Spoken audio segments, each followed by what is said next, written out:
Mes parents ont investi toutes leurs économies de retraite de 500 000 $ dans la start-up de ma sœur. Elle a blâmé papa dès l'arrivée du FBI. Je m'appelle Bridget Whitney, j'ai 32 ans. Il y a 3 ans, mes parents ont pris la totalité de leur fonds de retraite de 500 000 $ et l'ont remis à ma sœur pour sa start-up. Ils m'ont assise à la table du dîner, non pas pour demander mon avis en tant qu'expert comptable dans une entreprise du Fortune 500, mais pour prendre des notes et apprendre d'elle. Lorsque j'ai pointé du doigt les signaux d'alarme dans ses projections financières, ma mère m'a coupé net. Ne sois pas jalouse, Bridget.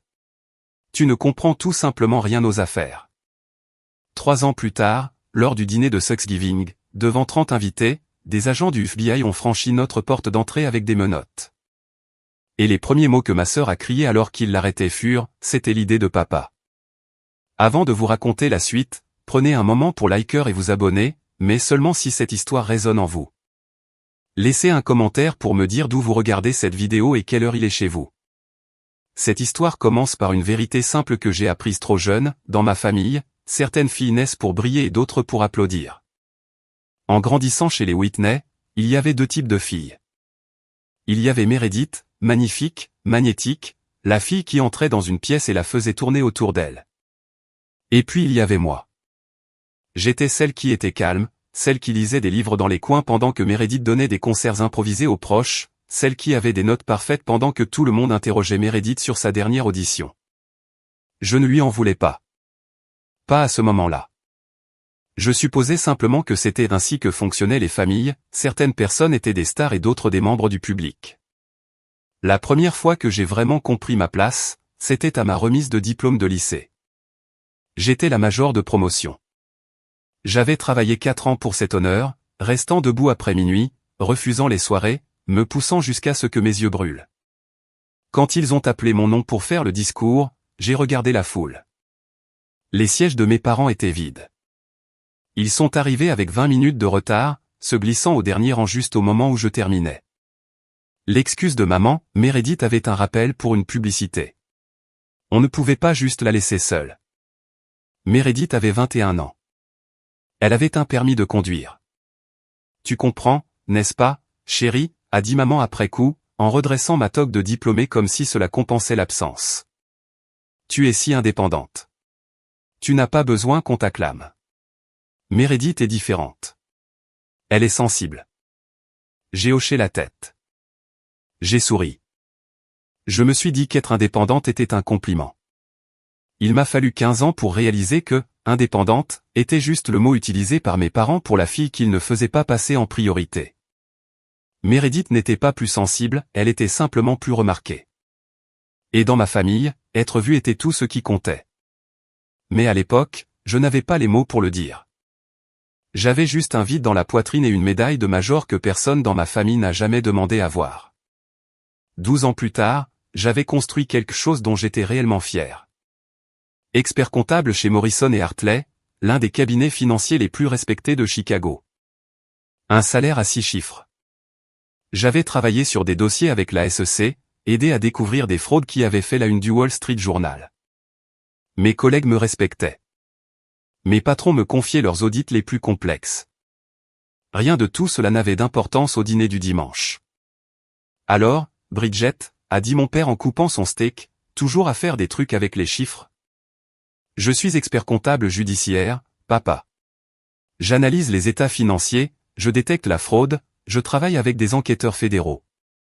Ouais. Il a agité sa fourchette avec dédain. Beaucoup de frappes au clavier. Meredith a ri de l'autre côté de la table. À 35 ans, elle était de nouveau entre 2 emplois. Consultante, appelait-elle cela, ce qui signifiait au chômage avec un meilleur vocabulaire. Mais à la façon dont mes parents la regardaient, on aurait dit qu'elle attendait son prix Nobel. Meredith explore des opportunités incroyables, a annoncé maman en remplissant le verre de vin de ma sœur. Elle a une telle vision. Tout le monde ne peut pas voir l'image globale comme elle le fait. Bridget est douée pour les petits détails, a ajouté papa. Les détails, c'est utile aussi. Quelqu'un doit faire le travail en coulisses. J'ai posé ma fourchette. J'ai témoigné dans une affaire de fraude fédérale le mois dernier. L'accusé risque 15 ans. Silence, puis maman, c'est bien, chérie, mais ça reste travailler pour quelqu'un d'autre, n'est-ce pas? Meredith va construire quelque chose à elle un jour. Elle a l'esprit entrepreneurial. J'ai regardé ma sœur, qui m'a souri avec quelque chose qui n'était pas tout à fait de la sympathie et pas tout à fait du triomphe. Elle avait toujours parlé couramment cette expression particulière. La compétence qu'ils ignoraient, ma capacité à voir ce qui ne collait pas, finirait par tout révéler. Mais ils n'étaient pas prêts pour cette conversation. L'appel est arrivé un mardi soir, 6 mois après ce dîner. Réunion de famille demain soir, a dit maman. Meredith a quelque chose d'important à partager. Soyez là à 19h. Habillez-vous bien. J'ai failli demander pourquoi s'habiller bien était important pour un dîner de famille, mais j'avais appris que les questions ne faisaient que prolonger ces conversations. Le soir suivant, je suis entré dans la maison de mes parents pour trouver la salle à manger transformée. Meredith avait installé un projecteur et un ordinateur portable. Un écran affichait son logo d'entreprise, Novat Tech Solutions, en lettres d'argent élégantes. Assieds-toi. Maman m'a poussé vers une chaise. C'est tellement excitant. Papa était déjà assis, vibrant pratiquement d'anticipation. Je ne l'avais jamais vu aussi investi dans quoi que ce soit de ce que j'avais fait. Meredith s'est lancée dans son discours de vente, gestion de données par intelligence artificielle pour les petites entreprises, technologie révolutionnaire bouleversant l'industrie. Elle a utilisé tous les mots à la mode du milieu des startups. J'ai écouté. J'ai regardé les diapositives et mon estomac a commencé à se nouer. Notre chiffre d'affaires projeté pour la première année est de 2 millions de dollars, a annoncé Meredith fièrement.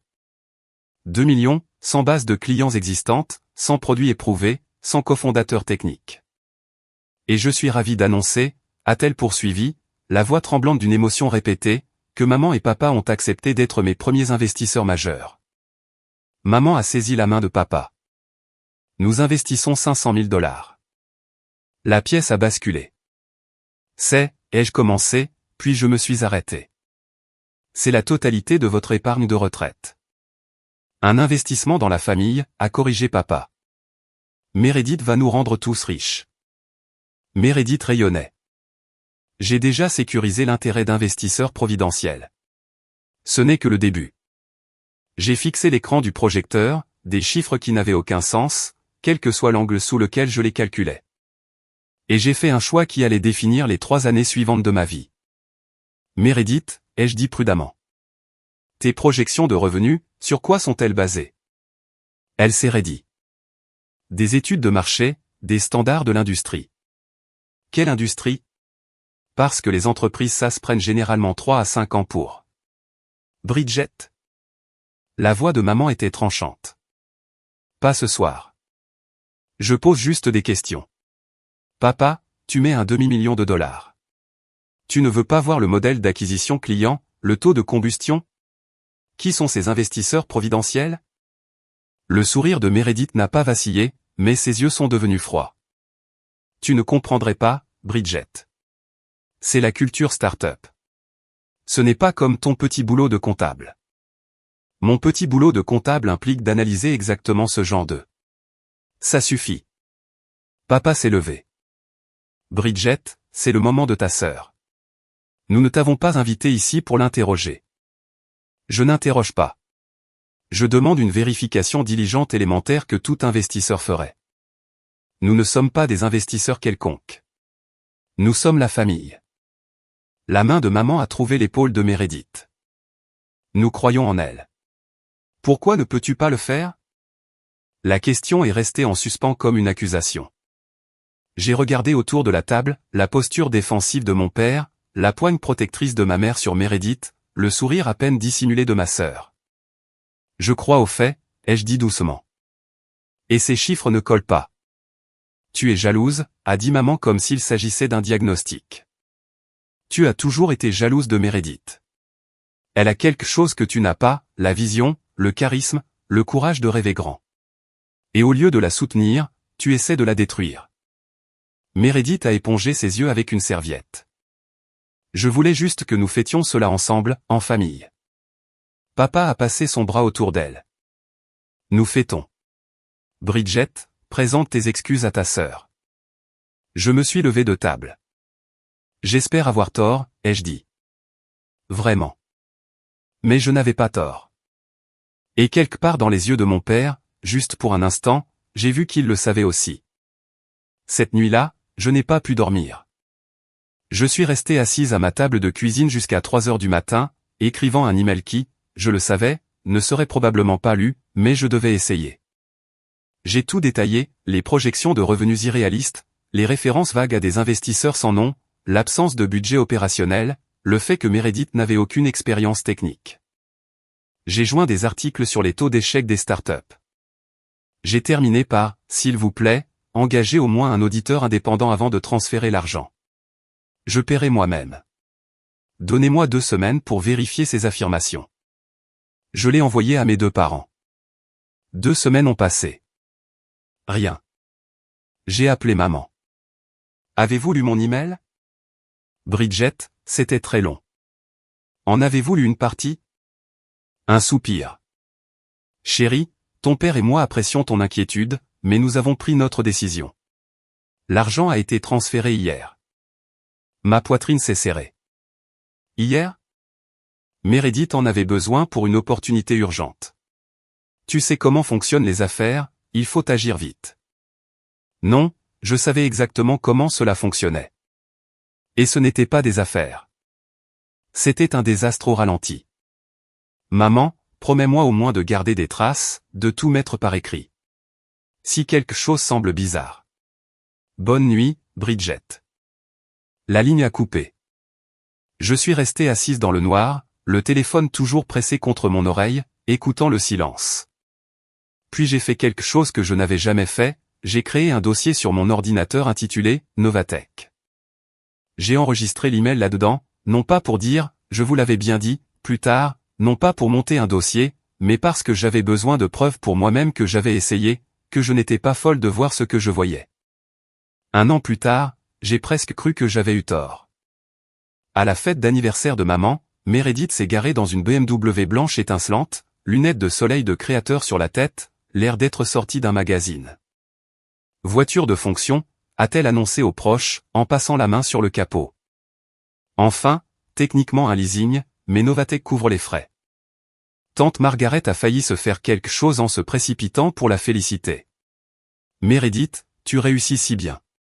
Tes parents doivent être si fiers. Nous le sommes, a dit papa, se gonflant comme s'il avait inventé Internet lui-même. J'ai toujours su qu'elle en était capable. Je suis resté près du bol de punch, observant la performance, parce que c'est ce que c'était, une performance. J'avais travaillé avec assez d'entreprises pour reconnaître les signes. La voiture était en leasing, pas possédée. L'assistante de Meredith était une freelance embauchée pour la journée. L'espace de bureau montré sur Instagram, un espace de coworking loué à l'heure. Mais tout le monde y croyait, mordant à l'hameçon. Bridget. Tante Margaret m'a coincé près des amuse-gueules. Toujours à faire des impôts. Comptabilité judiciaire. C'est bien. Tu devrais demander à Meredith des conseils de carrière. Elle sait vraiment comment jouer le jeu. Je me suis mordu la langue si fort que j'ai goûté le cuivre. Plus tard, j'ai entendu maman dans la cuisine, Meredith a besoin de 50 000 de plus juste pour combler un manque de trésorerie. Complètement normal dans les startups. Encore 50? Papa semblait moins sûr que d'habitude. Richard, n'ose surtout pas douter d'elle maintenant. Elle est si proche de réussir. Je suis parti tôt, prétextant un mal de tête. Ce n'était pas tout à fait un mensonge. Dans la voiture, j'ai ajouté une nouvelle note dans mon dossier, investissement supplémentaire 50K. Source, épargne des parents. 0 documentation demandée. Les dominos s'alignaient. Je ne voyais juste pas comment ils tomberaient. Meredith m'a trouvé dans le jardin, loin du bruit de la fête. Pourquoi as-tu toujours l'air que quelqu'un est mort? Je me suis tourné. Elle était éclairée par les guirlandes lumineuses, verre de champagne à la main. Belle voiture, ai-je dit. Quel est le montant du leasing? Son sourire a vacillé. Qu'est-ce que ça veut dire? Rien. Juste curieuse de ton taux de combustion. Mon quoi? À quelle vitesse tu dépenses l'argent par rapport à ce que tu gagnes? Métrique de base. J'ai gardé ma voix neutre. Tu as levé 50 000 de plus auprès de maman et papa. Ça fait 550 total. Quel est ton revenu mensuel? Meredith s'est approchée. Pourquoi tu fais ça? Faire quoi?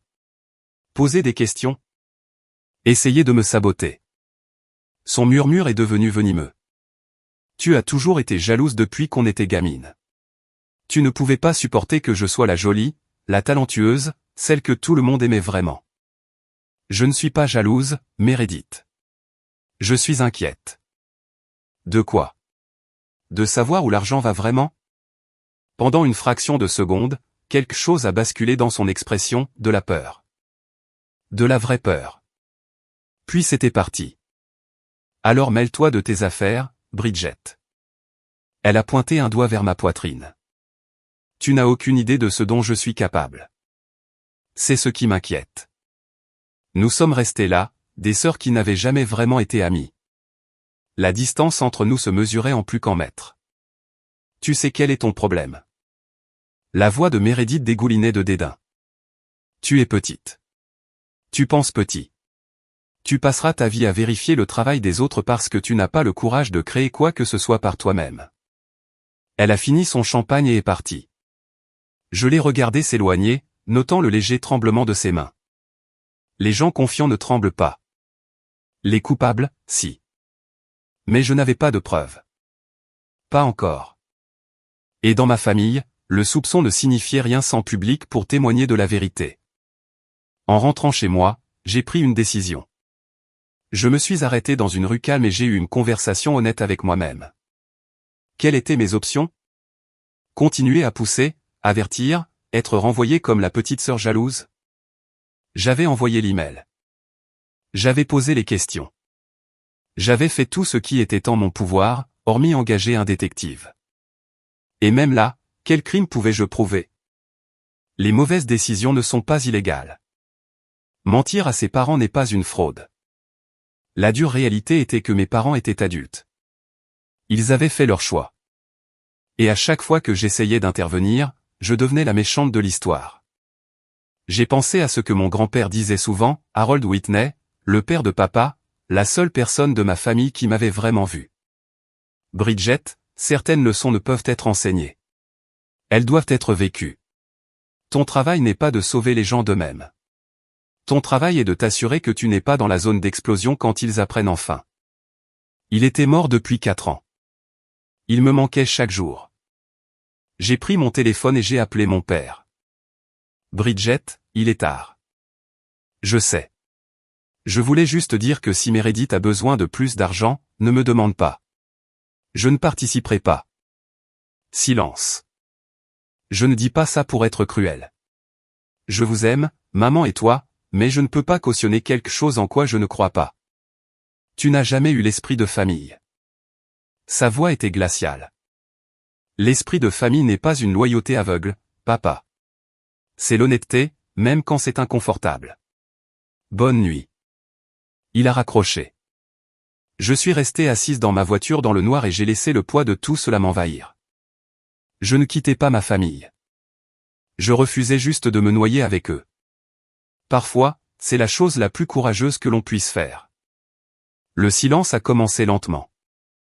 D'abord, je n'étais plus invité au dîner du dimanche. Maman est fatiguée, a texté papa. On fait ça en petit comité. Mais l'Instagram de Meredith montrait toute la famille réunie autour de la table. Puis les discussions de groupe ont cessé, sans moi. Je voyais des photos de sorties sur Facebook, des voyages à la plage, des dîners au restaurant, des week-ends dans des stations balnéaires luxueuses, mettant tout le monde en avant sauf moi. 3 mois plus tard, j'ai reçu ma première communication de ma mère depuis des semaines, une demande Venmo pour 4 780 $. Note, instant pot que j'ai acheté. Tu peux me rembourser quand tu veux. Pas de, comment vas-tu? Pas de, tu nous manques. Juste une demande de paiement pour un appareil de cuisine. J'ai envoyé l'argent sans commentaire. Le pire n'était pas l'exclusion, c'était l'effacement. Ma mère a posté une photo légendée, ma belle famille, avec Meredith au centre, maman et papa rayonnant à ses côtés. J'étais nulle part. Pas mentionné, pas manqué. J'ai appris l'existence du voyage à la station balnéaire par tante Margaret, de toutes les personnes. Elle m'a appelé pour demander pourquoi je n'étais pas venu. Je n'étais pas invité. Oh. Longue pause. Meredith a dit que tu étais trop occupé par le travail. C'est ça? Chérie, tu sais comment sont les familles.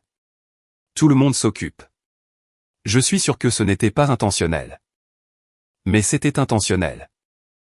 Chaque rassemblement que je manquais, chaque photo dont j'étais absente, chaque conversation qui se déroulait sans moi, Meredith réécrivait l'histoire. Et mes parents l'aidaient à le faire. J'ai arrêté de regarder leurs réseaux sociaux. J'ai arrêté d'attendre des appels qui ne venaient pas. Je me suis concentré sur mon travail, mon appartement, mon petit cercle d'amis réels.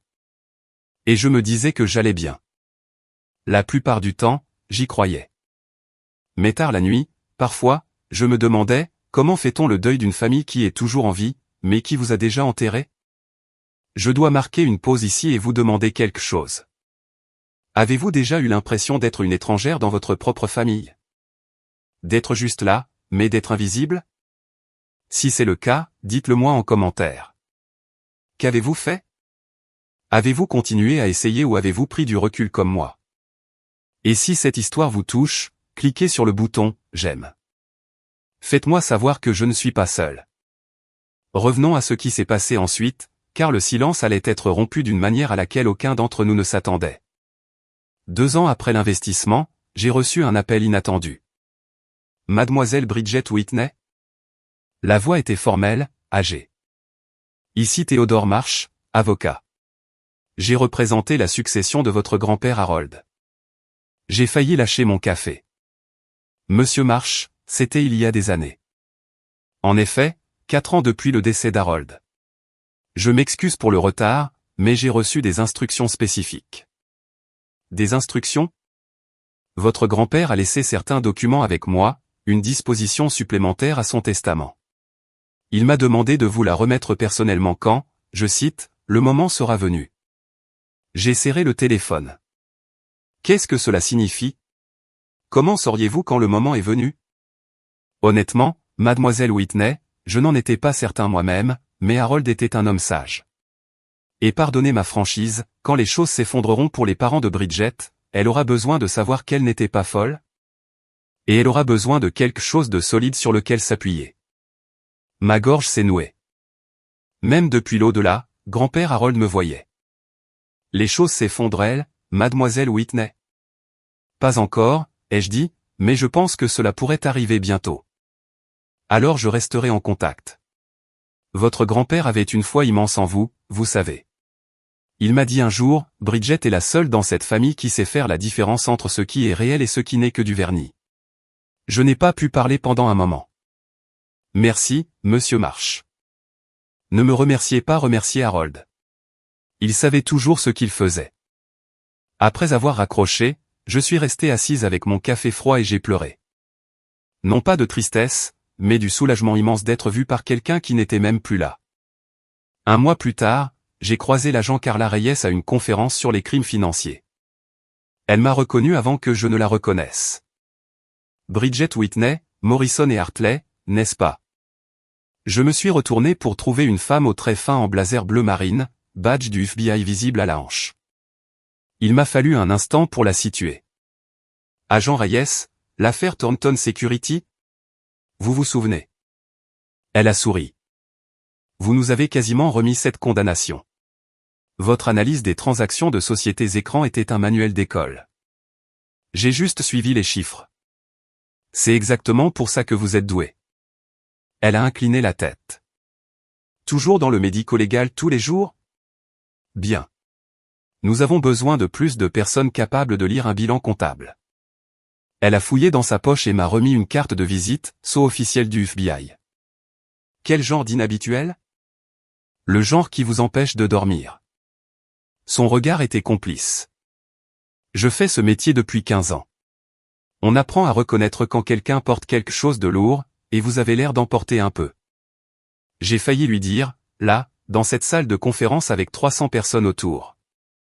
J'ai failli dire, ma sœur dirige une arnaque et mes parents lui ont donné un demi-million et personne ne veut m'écouter.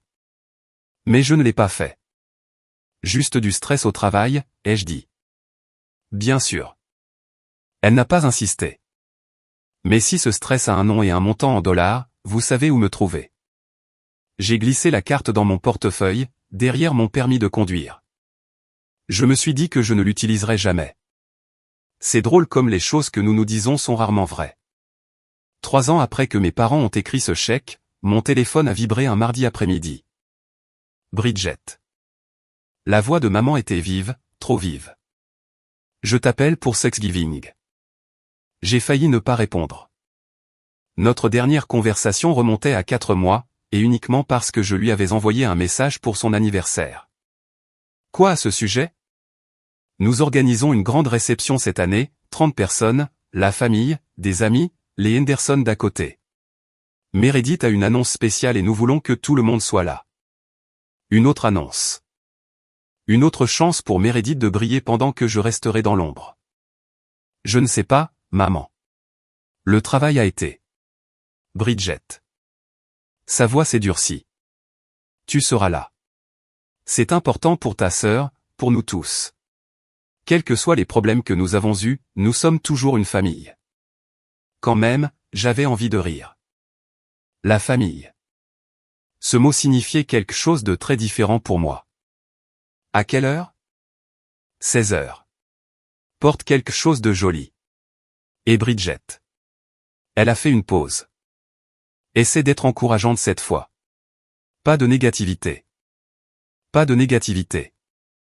Comme si poser des questions sur la destination d'un demi-million de dollars était de la négativité.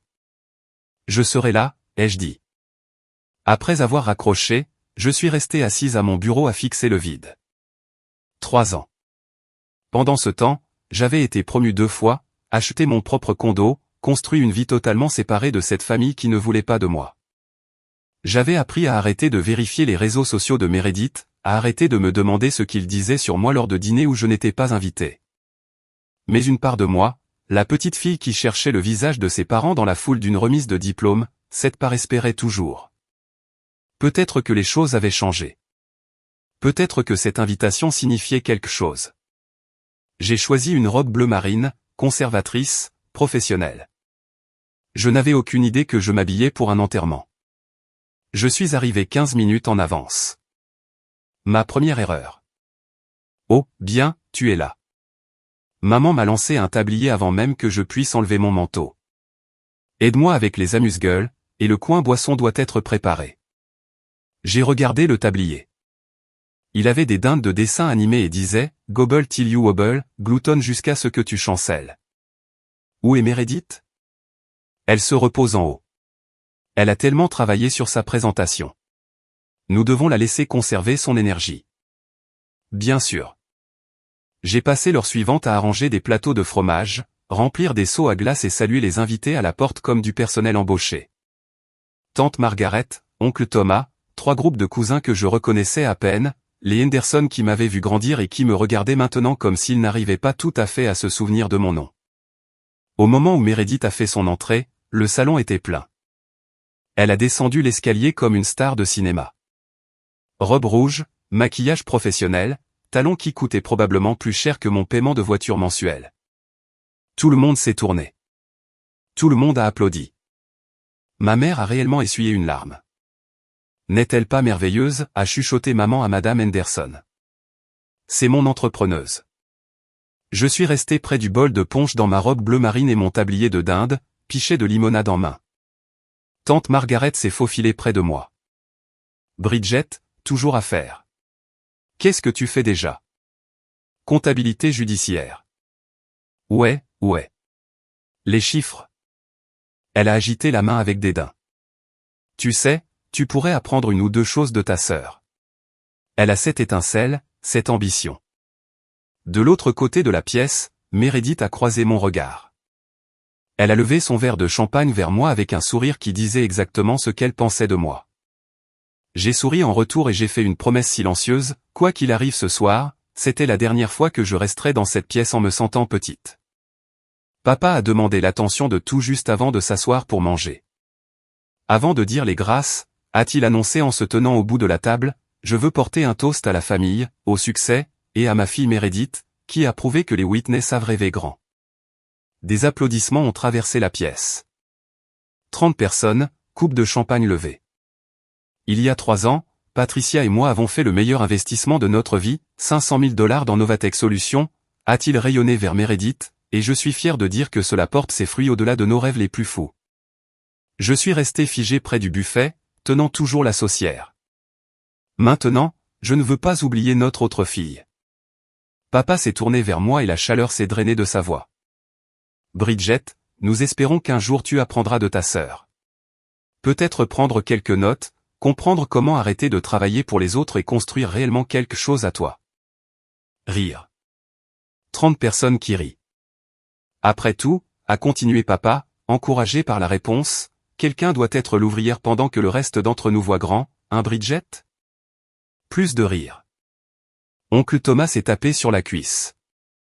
Tante Margaret a couvert son sourire avec sa serviette. Maman a ajouté, ne t'inquiète pas, chérie. Être employé est respectable aussi. Tout le monde ne peut pas être un leader. J'ai compté les visages, 30 personnes qui venaient d'entendre mon père me traiter d'échec. 30 personnes qui hochaient la tête. 30 personnes qui se souviendraient de ce moment à chaque futur rassemblement. J'ai posé la saucière. Je n'ai pas pleuré. J'étais bien loin des larmes. Mais je me suis assuré de mémoriser chaque visage, chaque sourire narquois, chaque personne qui riait à mes dépens. Parce que quelque part, au plus profond de mes os, je savais que cette histoire n'était pas encore terminée. La sonnette a retenti. Maman a froncé les sourcils devant l'interruption. Qui peut bien être là? Tout le monde est déjà là. Elle a remis sa serviette à papa et a marché vers la porte d'entrée. J'ai regardé depuis ma place près du mur, tenant toujours une cuillère de service, portant toujours ce tablier ridicule. La porte s'est ouverte. 2 personnes en costume sombre se tenaient sur le porche.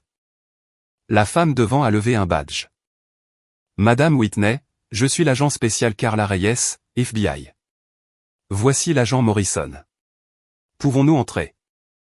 Le salon est devenu silencieux. 30 personnes se sont tournées vers le hall comme un seul organisme. FBI? La voix de maman a craqué. Il doit y avoir une erreur. Pas d'erreur. Carla est entrée, ses yeux scannant la pièce jusqu'à ce qu'il se pose sur ma sœur.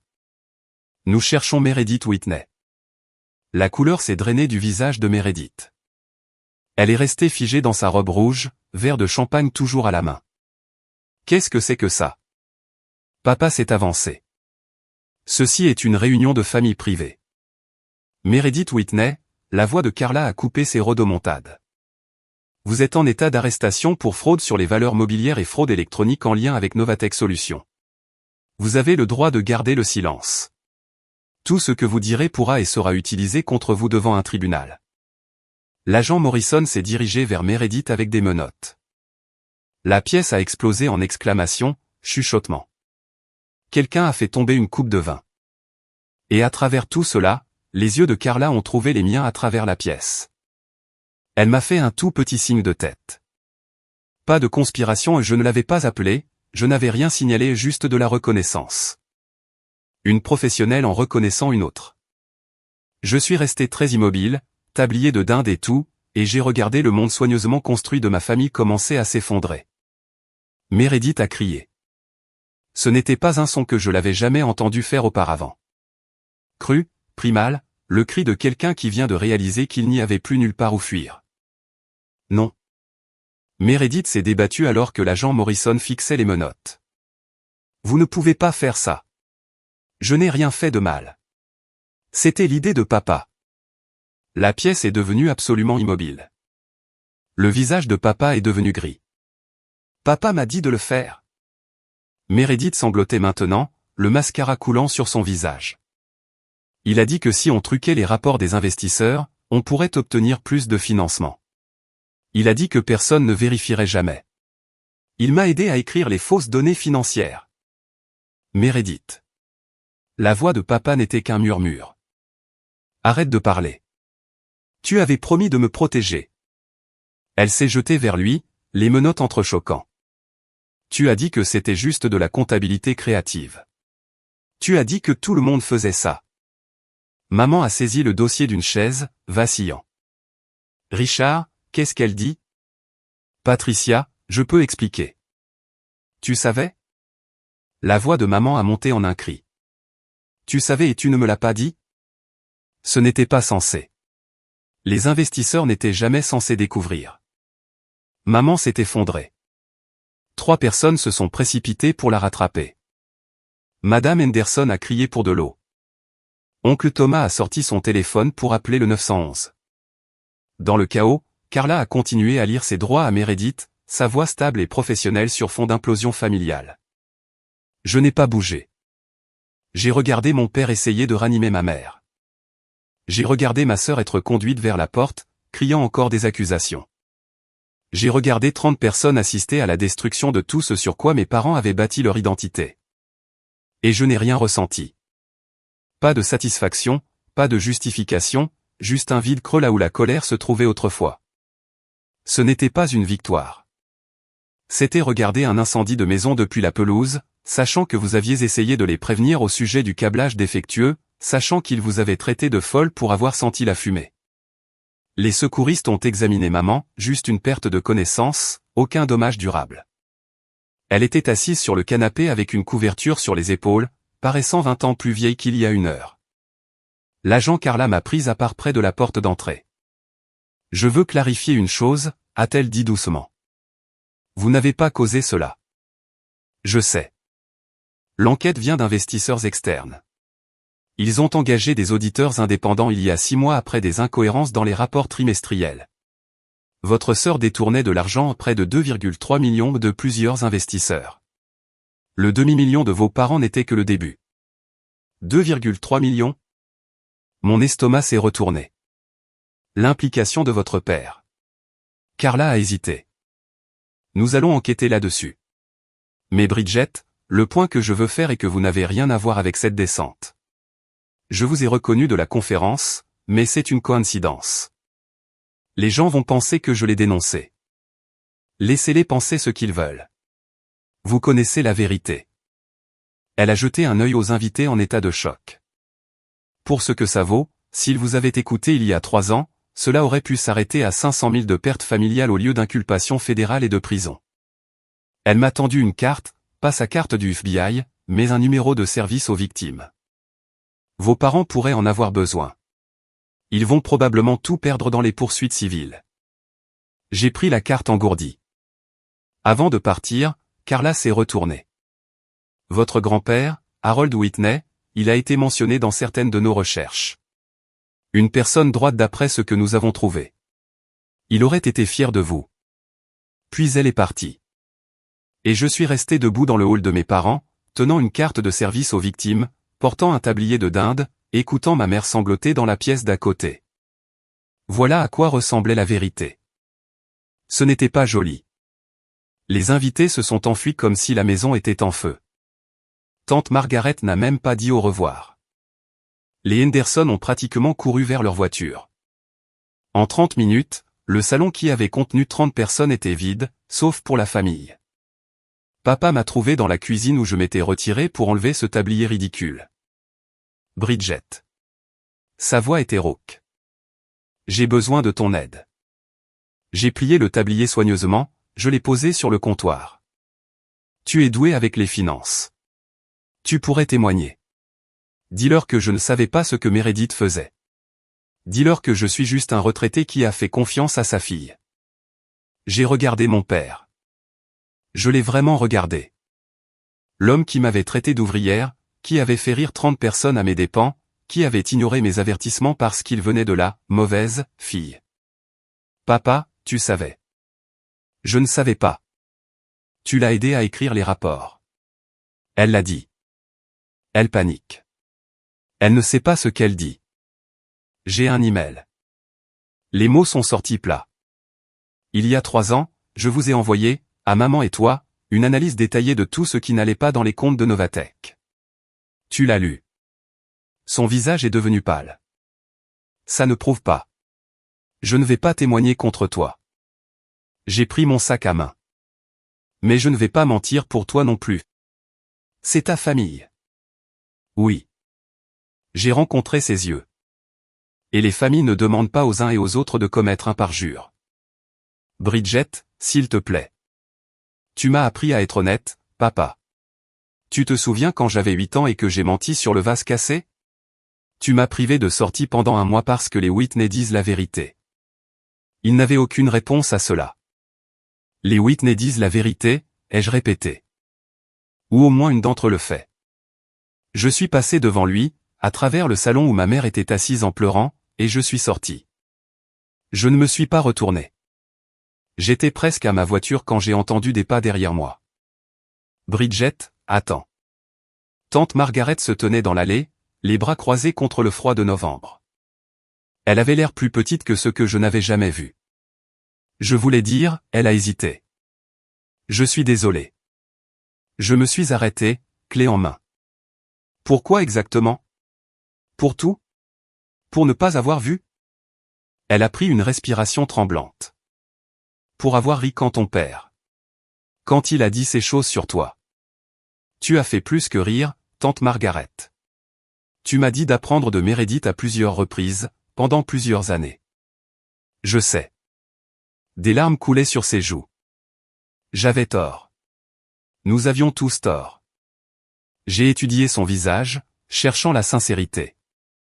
Je l'ai trouvé, mais j'ai trouvé autre chose aussi, le genre de regret qui ne vient que lorsque les conséquences arrivent enfin. Tu ne t'excuses pas parce que tu as réalisé que tu avais tort, ai-je dit lentement.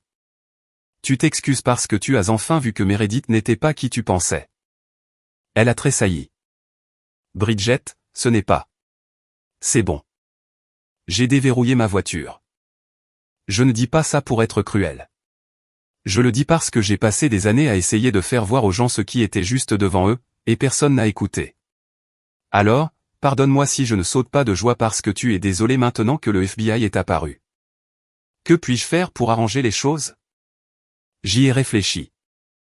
La prochaine fois que quelqu'un dans cette famille sera ignoré, négligé, tourné en ridicule, parle avant le désastre, pas après. Je suis monté dans ma voiture. Bridget a appelé Margaret alors que je démarrais. Pour ce que ça vaut, ton grand-père a toujours dit que tu serais celle qui retomberait sur ses pieds. J'ai quitté l'allée sans répondre, mais j'ai gardé ces mots avec moi tout le trajet. Grand-père Harold veillait toujours sur moi. Je dois faire une pause ici un instant. Si tante Margaret venait vous présenter ses excuses, lui pardonneriez-vous ou auriez-vous l'impression que c'est trop peu, trop tard? Je veux vraiment savoir. Laissez votre réponse en commentaire. Et pendant que vous y réfléchissez, si cette histoire vous fait ressentir quelque chose, cliquez sur le bouton « J'aime ». Cela aide plus que vous ne le pensez. Maintenant, laissez-moi vous dire ce qui s'est passé dans les semaines qui ont suivi. 3 jours après Thanksgiving, Theodore Marsh a appelé à nouveau. Mademoiselle Whitney, je pense que le moment est venu. Son bureau était exactement ce que vous attendriez d'un avocat de 70 ans, bois sombre, chaise en cuir, mur tapissé de livres de droit probablement pas ouverts depuis des décennies. Il m'a fait signe de m'asseoir. Votre grand-père Harold est venu me voir il y a 4 ans, peu avant son décès. Monsieur Marsh a ouvert un dossier. Il a ajouté un codicile à son testament, un supplément gardé séparé et confidentiel. Pourquoi séparé? Parce qu'il ne voulait pas que votre père le sache avant que tout soit réglé. Monsieur Marsh a fait glisser un document sur le bureau. Harold vous a laissé la maison au bord du lac à Lake Geneva. J'ai fixé le papier. Lake Geneva, le chalet de grand-père où nous passions des étés à pêcher et à lire et à ne parler de rien d'important, juste être. J'avais supposé que c'était allé à papa avec tout le reste. La propriété est évaluée à environ 800 000 $, a continué Monsieur Marsh. Elle a été entretenue par une société de gestion immobilière payée par une fiducie séparée qu'Harold a établie. Tout est à vous, libre et clair. Mes mains tremblaient en ramassant le document. Il y a une lettre aussi. Monsieur Marsh m'a tendu une enveloppe avec mon nom écrit de l'écriture tremblante de grand-père. Je l'ai ouverte, Bridget, si tu lis ceci, les choses se sont probablement effondrées comme je l'ai toujours craint. Je suis désolé de ne pas avoir pu faire plus pendant que j'étais en vie. Ton père est mon fils, mais cela ne me rend pas aveugle à ses défauts. Tu as toujours été celle qui voyait les choses clairement. Cette maison est à toi parce que tu prendras soin d'elle comme elle le mérite, comme j'ai toujours su que tu prendrais soin de toi-même. Je te vois, chérie. Je t'ai toujours vu. Grand-père Harold. J'ai pleuré dans le bureau de Théodore Marsh pendant 20 minutes. Il m'a tendu des mouchoirs et n'a rien dit. Certains silences sont la chose la plus bienveillante. La nouvelle voyage vite dans les familles, même les brisées. 2 semaines plus tard, ma mère a appelé, papa a dit que tu avais eu la maison au bord du lac. Pas de « bonjour », pas de « comment vas-tu ». Comment as-tu pu ne pas nous le dire? Je viens juste de l'apprendre. Cette propriété aurait dû revenir à ton père. C'était celle d'Harold. Elle appartient à la famille. Je suis la famille, maman. Une pause. Alors tu dois la vendre. Le produit devrait être divisé. Les frais juridiques de Meredith. Non, Bridget, tu ne comprends pas. Ta sœur fait face à des accusations fédérales. Ton père pourrait être inculpé. Nous avons dû engager des avocats. Les investisseurs déposent des plaintes civiles. Nous pourrions tout perdre. Et je suis désolé pour ça, sincèrement. Mais je ne vends pas la maison de grand-père pour payer des conséquences contre lesquelles je vous ai mis en garde il y a 3 ans. Tu es égoïste. J'ai ri. C'était ta mère. Égoïste? Quand vous avez pris votre argent de retraite et l'avez donné à Meredith sans même demander mon avis professionnel. Ce n'était pas égoïste? C'était du favoritisme, maman, habillée en langage des affaires. Vous avez tout misé sur la mauvaise fille et maintenant vous voulez que la bonne fille vous renfloue. Silence. Je vous aime, ai-je dit, et je le pensais. Mais l'amour ne signifie pas que je m'immole par le feu pour vous garder au chaud. Grand-père m'a laissé cette maison parce qu'il me faisait confiance. Je ne trahirai pas cette confiance. Ton grand-père aurait honte de toi. Non. Ma voix était stable. Il est le seul qui ne le serait pas. J'ai raccroché. Puis j'ai bloqué son numéro. Pas pour toujours, juste jusqu'à ce que je puisse respirer à nouveau. Je suis allé à Lake Geneva ce week-end-là, j'ai marché dans la maison vide, j'ai touché les poutres en bois que grand-père avait installées lui-même, et je me suis senti, pour la première fois depuis des années, à ma place. J'ai débloqué ma mère après 1 semaine. Certaines conversations doivent se passer face à face. Nous nous sommes rencontrés dans un café, terrain neutre. Papa est venu aussi, paraissant 10 ans de plus qu'à Thanksgiving. Les mains de maman tremblaient en levant sa tasse. Avant que vous disiez quoi que ce soit, ai-je commencé, je veux être clair. Je ne suis pas là pour me battre. Je suis là pour poser des limites. Des limites? Papa a dit le mot comme s'il était étranger. Oui. Voici où j'en suis. J'ai sorti une feuille de papier. Je l'avais écrite parce que je savais que je perdrais mon courage sinon. Je vous aime tous les deux. Je ne vous sors pas de ma vie, mais je ne fournirai aucun soutien financier pour la défense juridique ou les paiements de restitution de Meredith. Je ne témoignerai de rien qui ne soit pas vrai, et je ne m'excuserai pas d'avoir été la fille qui a essayé de vous prévenir. Maman a ouvert la bouche. J'ai levé la main. Je n'ai pas fini.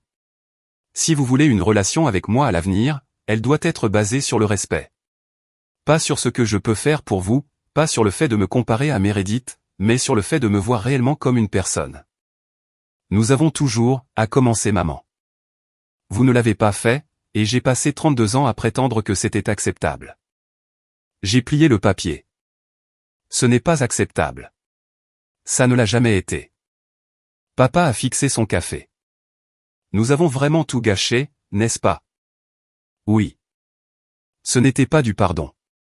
Ce n'était pas de la réconciliation, mais c'était de l'honnêteté. Peut-être la première vraie honnêteté que nous ayons jamais eue. Je ne sais pas comment réparer ça, a murmuré maman. Moi non plus, ai-je admis. Mais nous ne pouvons rien réparer si nous ne pouvons même pas admettre que c'est brisé. Nous sommes restés là, 3 personnes qui partageaient le même sang, mais qui avaient oublié comment partager quoi que ce soit d'autre. C'était un début. Un début douloureux, gênant, nécessaire. 6 mois après Thanksgiving, le marteau de la justice est tombé.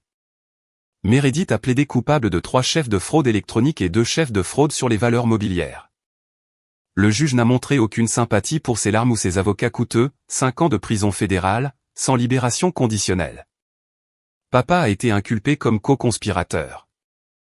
Son cas a traîné pendant des mois, mais finalement il a accepté un plaidoyer, 2 ans de peine avec sursis, 3 ans de probation, et une interdiction à vie d'implication dans toute activité d'investissement. Les poursuites civiles ont été pires. Les investisseurs floués, 7 parties différentes totalisant 2,3 millions de pertes, ont déposé une plainte coordonnée. La maison de mes parents est partie en premier, puis les voitures, puis ce qu'il restait de leur compte de retraite. Au moment où les règlements ont été finalisés, ils n'avaient plus rien. Ils ont emménagé dans un appartement de 2 chambres dans un complexe qui sentait le renfermé et le regret. J'ai visité une fois. L'appartement était petit, encombré de meubles qui ne rentraient pas. Les photos de Meredith étaient visiblement absentes des murs. La sécurité sociale couvre le loyer, a dit papa platement. À peine. Maman était assise dans une chaise d'angle, fixant le vide. Elle avait arrêté de se teindre les cheveux. Le gris la faisait paraître ancienne. Je ne suis pas là pour jubiler, ai-je dit. Alors pourquoi es-tu là? J'ai posé un sac de courses sur le comptoir. Des produits de base, pain, lait, soupe en conserve. Parce que vous êtes toujours mes parents. Papa a regardé les courses, puis moi. Quelque chose a basculé sur son visage. Nous ne méritons pas ça. Non, ai-je convenu. Vous ne le méritez pas, mais ce n'est pas une question de mérite. Je suis parti sans les serrer dans mes bras.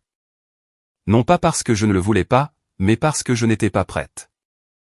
Et c'était acceptable. La guérison n'est pas linéaire. Le pardon n'est pas instantané. Parfois, l'amour ressemble à des courses sur un comptoir, et rien d'autre que tu sois capable de donner. Les retombées sociales ont été presque pires que les juridiques. En un mois, le cercle social de mes parents s'est évaporé. Les couples avec qui ils passaient leurs vacances, le groupe religieux que maman avait dirigé pendant 15 ans, le country club dont papa avait été si fier, tout disparu. Tante Margaret m'a tenu au courant, bien que je ne lui ai pas demandé. Ta mère a été évincée du ministère des Femmes, m'a-t-elle dit au téléphone. Quelqu'un a fait un commentaire sur le fait de ne pas vouloir ce genre d'attention lors de leurs événements. Et papa, ses copains de golf ont arrêté de répondre aux appels. La fête de retraite qu'il planifiait pour Bill Henderson. Ton père n'a pas été invité après 20 ans d'amitié. J'ai repensé à ce salon de Thanksgiving. 30 personnes riant de moi. 30 personnes portant un toast au succès de Meredith. Où sont toutes ces personnes maintenant? Margaret est restée silencieuse un moment. Nulle part. C'est ça avec les amis par beau temps, Bridget. Ils ne sont là que pour le beau temps. Je n'ai ressenti aucune satisfaction. Je me sentais fatigué. Tes parents demandent souvent après toi, a ajouté Margaret. Ta mère surtout. Elle te mentionne à chaque fois que nous parlons. Qu'est-ce qu'elle dit? Elle dit qu'elle regrette de ne pas avoir écouté. Elle dit qu'elle regarde de vieilles photos et qu'elle n'arrive pas à croire à quel point elle était aveugle. Elle dit qu'elle est fière de toi pour être devenu ce que tu es malgré tout ce qu'ils ont mal fait. Je ne savais pas quoi faire de ça. Les parents qui s'étaient moqués de moi, qui avaient choisi Meredith à chaque tournant, qui m'avaient traité d'égoïste pour ne pas avoir vendu mon héritage. Étaient-ils vraiment capables de changer? Je ne savais pas. Mais j'ai remarqué quelque chose, ils n'avaient pas demandé d'argent depuis des mois. Ils n'avaient fait aucune demande. Peut-être était-ce un progrès. Ou peut-être avaient-ils simplement manqué de choses à prendre. Pendant que ma famille s'effondrait, je me reconstruisais tranquillement. La promotion est arrivée 6 mois après Thanksgiving, directrice de la comptabilité judiciaire, bureau d'angle, une équipe de 8 analystes sous mes ordres. Un salaire qui m'a fait cligner des yeux en lisant la lettre d'offre. Mon patron m'a serré la main lors de l'annonce, tu l'as mérité, Bridget. Nous avons besoin de plus de personnes avec ton intégrité. Intégrité? La chose que ma famille avait appelée entêtement, jalousie, manque d'esprit d'équipe. J'ai commencé à passer mes week-ends au bord du lac. J'ai engagé quelqu'un pour refaire la plomberie, repeindre les chambres, restaurer le ponton où grand-père et moi avions l'habitude de pêcher. J'ai créé un coin lecture dans le coin avec la meilleure lumière, et je l'ai nommé, le coin d'Harold, et j'ai commencé la thérapie. Ce n'était pas facile. Rien de ce qui en vaut la peine ne l'est. Mais m'asseoir dans le bureau du docteur Patterson chaque mardi, déballer des décennies d'impression d'être invisible, apprendre à reconnaître ma propre valeur, cela a changé quelque chose de fondamental en moi. Vous avez passé 30 ans à chercher la validation auprès de personnes qui n'étaient pas capables de la donner, a dit le docteur Patterson un jour. Ce n'est pas un défaut de caractère, c'est de la survie. Mais vous ne survivez plus seulement. Elle avait raison. Je construisais. Au printemps, j'ai rencontré quelqu'un, James, un charpentier de tous les métiers. Grand-père aurait adoré l'ironie. Il était calme, stable, le genre d'homme qui se montrait quand il disait qu'il le ferait et qui pensait ce qu'il disait. À notre 3e rendez-vous, il a demandé pourquoi je semblais surprise qu'il m'ait appelé quand il l'avait promis. Je ne suis tout simplement pas habitué aux gens qui tiennent parole, ai-je admis. Il a tendu la main par-dessus la table et a pris la mienne, alors laisse-moi t'y habituer.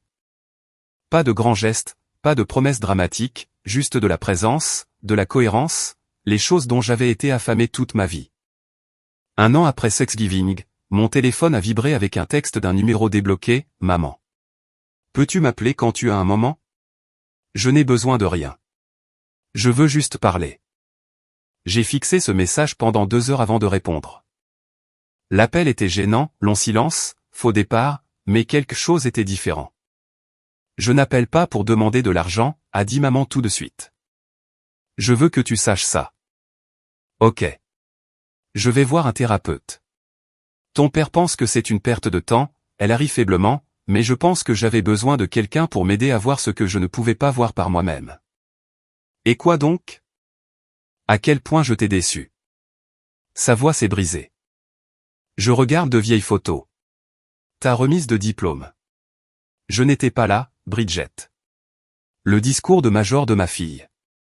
Et je n'étais pas là parce que Meredith avait une audition. Je m'en souviens. Comment peux-tu t'en souvenir sans me haïr? J'y ai réfléchi. Je t'ai haï pendant un moment, mais la haine est lourde, maman. J'en ai eu assez de la porter. Elle a pleuré alors. Pas les pleurs théâtraux avec lesquels j'avais grandi, mais quelque chose de cru, de laid et de réel. Je suis désolé. Je suis tellement désolé. Pas parce que je veux quelque chose de toi. Parce que je te dois des excuses que j'aurais dû te donner il y a des années. Je n'ai pas dit, ce n'est pas grave, parce que ce n'était pas le cas, mais j'ai dit, merci de dire ça. Pouvons-nous essayer d'avoir quelque chose? Je n'attends pas de toi que tu oublies. Je veux juste une chance de faire mieux. J'ai regardé le coucher de soleil à travers la fenêtre de ma maison au bord du lac. L'eau était dorée, paisible. Nous pouvons essayer, ai-je dit lentement.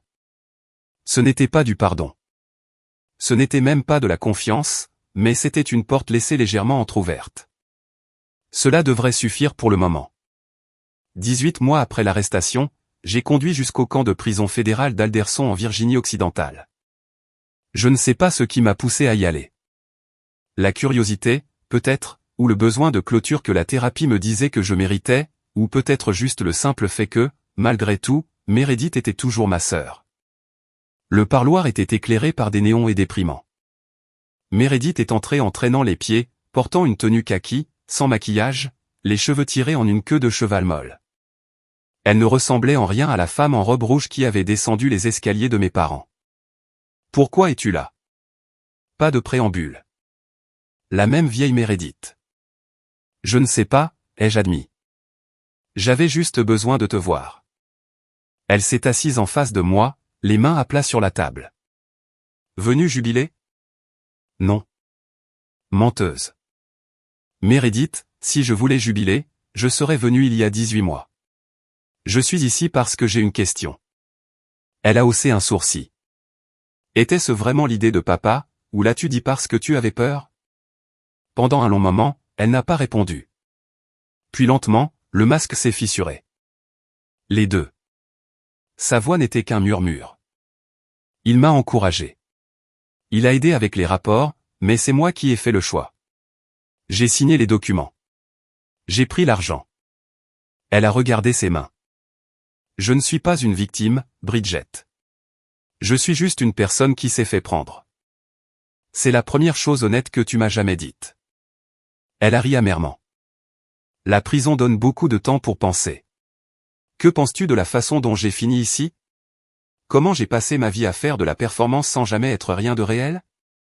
Elle a rencontré mes yeux. Comment tu as toujours été celle qui allait réellement bien. Nous sommes restés assises en silence. Pas vraiment des sœurs, mais peut-être enfin quelque chose comme honnête. Nous sommes en été maintenant. Je suis assise sur le ponton avec Geneva, pieds nus, les jambes ballantes au-dessus d'une eau qui scintille comme les yeux de grand-père quand il racontait ses blagues terribles. James est à l'intérieur, faisant probablement ce café dont il est si fier, celui qui prend 20 minutes et qui a exactement le goût de l'instantané, mais je ne lui dirai jamais. J'ai pensé à ce que toute cette expérience m'a appris. Premièrement, votre valeur n'est pas déterminée par des gens qui refusent de la voir. J'ai passé 30 ans à faire de la performance pour un public qui regardait quelqu'un d'autre. Ce n'était pas un reflet de ma valeur, c'était un reflet de leur aveuglement. Deuxièmement, poser des limites n'est pas cruel. C'est nécessaire. Je pensais que l'amour signifiait tout tolérer, absorber chaque blessure, être la personne, plus grande, jusqu'à disparaître complètement. Maintenant je sais que le véritable amour, y compris l'amour-propre, exige des limites. Troisièmement, parfois, la meilleure chose à faire est de prendre du recul et de laisser les conséquences arriver. Je n'ai pas exercé de vengeance sur ma famille. Je n'ai pas appelé le FBI. Je n'ai pas orchestré leur chute. J'ai juste refusé de participer à leur illusion. Et finalement, la réalité les a rattrapés. Grand-père comprenait cela. C'est pourquoi il m'a laissé la maison, non pas comme une arme contre papa, mais comme une terre ferme sur laquelle je pouvais me tenir quand tout le reste s'est effondré. Je vois toujours mes parents occasionnellement, maman plus que papa. C'est fragile ce que nous construisons, plus comme des connaissances qui partagent une histoire qu'une mère et une fille qui partagent un lien. Mais c'est honnête, ce qui est plus que ce que nous avions jamais eu avant. Et Meredith. Elle sortira dans 2 ans. Je ne sais pas à quoi ressemblera notre relation alors. Peut-être rien. Peut-être quelque chose. Le point est que je n'ai pas besoin de savoir. Je n'ai pas besoin d'eux pour me rendre entière. Je le suis déjà. Mon histoire n'a pas de fin de conte de fées. Il n'y a pas de scène où mes parents tombent à genoux pour implorer le pardon pendant que les violons jouent. Pas de moment où Meredith et moi nous embrassons en promettant d'être meilleurs amis pour toujours. Pas de photo de famille parfaite où tout le monde sourit et où le passé est magiquement effacé. La vie réelle ne fonctionne pas comme ça. Mais voici ce que j'ai une carrière dont je suis fier, construite sur des compétences que les gens tournaient autrefois en dérision. J'ai une maison remplie de souvenirs de la seule personne qui m'a toujours vu clairement. J'ai un partenaire qui tient ses promesses et ne comprend pas pourquoi c'est remarquable. J'ai la paix.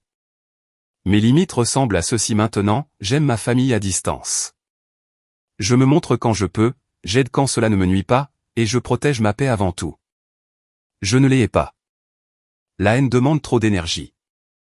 Mais je ne prétends plus non plus que leur approbation signifie quelque chose. Les gens qui ont ri de moi lors de ce Thanksgiving, ils ont pour la plupart disparu. Certains ont tendu la main avec des excuses maladroites. J'accepte les excuses et je refuse les invitations à dîner. Si vous regardez ceci et que vous vous voyez dans n'importe quelle partie de mon histoire, la sœur négligée, l'experte renvoyée, le bouc émissaire de la famille, la personne criant la vérité dans un vide d'oreille sourde, je veux que vous sachiez quelque chose, vous n'êtes pas folle. Vous n'êtes pas jalouse. Vous n'êtes pas trop sensible. Vous voyez clairement dans une pièce pleine de gens qui ont choisi l'aveuglement. Et finalement, la lumière vous rattrape. C'est mon histoire. Merci de l'avoir écoutée en entier. Maintenant, je veux entendre la vôtre. Laissez un commentaire ci-dessous. Parlez-moi d'un moment où vous avez enfin arrêté de vous faire toute petite et où vous avez commencé à vous tenir debout. Je lirai chacun de vos commentaires. Si cette histoire a résonné en vous, si elle vous a fait vous sentir vu, en colère ou pleine d'espoir, cliquez sur ce bouton « J'aime » et abonnez-vous. Cela aide sincèrement plus que vous ne le savez. Et activez les notifications pour ne pas manquer la prochaine histoire. Il y en a d'autres comme celle-ci dans la description ci-dessous, des histoires sur la famille, les limites et la recherche de sa propre valeur. Jusqu'à la prochaine fois, protégez votre paix. Vous l'avez mérité. On se voit dans la prochaine.